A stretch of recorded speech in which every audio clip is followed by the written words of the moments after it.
제가 예인영 사령관으로부터 직접 지시를 받았습니다. 처음에 지시받기로는 B1 벙커 안에 구금할 수 있는 시설이 있는지 확인하라고 지시를 했고, 여인영 전 방첩사령관의 진술 얘기를 만나보기 전에 조금 전에 저희 채널A가 단독으로 취재한 내용부터 먼저 좀 만나봐야 될 것 같아요.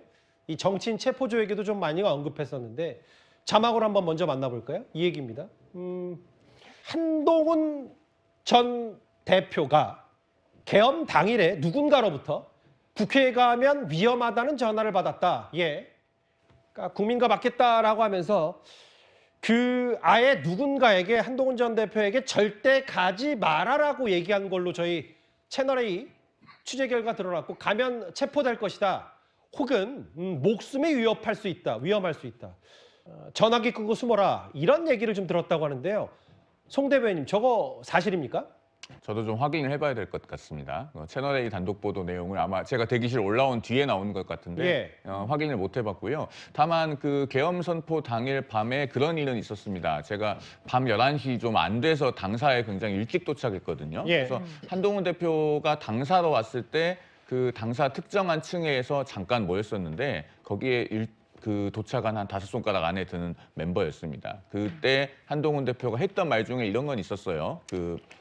당시 상황을 빠르게 정리를 하면서 지체 없이 국회로 가야 된다. 지금 머뭇거릴 시간이 없다. 그리고 이재명 대표는 담을 넘으려고 할 거다. 뭐 이런 얘기들이 있었고, 그 가운데서 어떤 얘기가 있었냐면은 그리고 나도 체포하려고 할 거다. 그런데 그러면 그것도 감수. 이렇게 얘기를 했거든요. 그걸 제가 직접 들었습니다.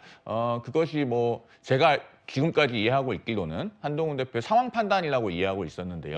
만약에 어떤 다른 정보가 있었는지에 대해서는 저도 한번 다시 확인을 해볼 생각입니다. 근데 이제 저 기사 내용, 저희가 단독으로 취재한 내용을 봤을 때는 이제 국회로 가는 도중에 한 전 대표가 전화를 받은 것 같고, 누군진 모르겠지만 어떤 관계자로부터.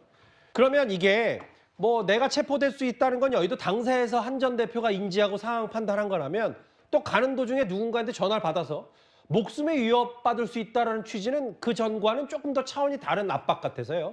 그러게요. 저 보도가 사실이라면 제가 지금까지 알고 있던 걸 뛰어넘는 내용인데 과연 그런 내용이 있었는지는 저도 한번 확인해 보려고 합니다. 그런데 문제는 지금까지 한동훈 전 대표에 대한 이른바 체포조라고 하는 것이 있었다는 것은 복수의 지금 계엄 관련자들로부터 진술이 있지 않았습니까? 이게 사실은 서로 전혀 다른 방향에서 진술이 나왔기 때문에 교차 검증이 어느 정도 되는 부분입니다. 그래서 체포조가 있었을 개연성이 있습니다. 체포 대상자 명단에 올랐을. 그런 상황에서 지금 저런 얘기가 나왔을 때 전혀 그런 일이 없었을 것이다. 저것은 허구이거나 오보일 것이다라고 시청자들께서 받아들이는 지금 그런 상황이 아니지 않습니까? 거기에 지금 사태의 심각성이 있는 것이고, 어쨌든 사실관계는 앞으로 정확하게 좀 규명이 되었으면 하는 바람입니다.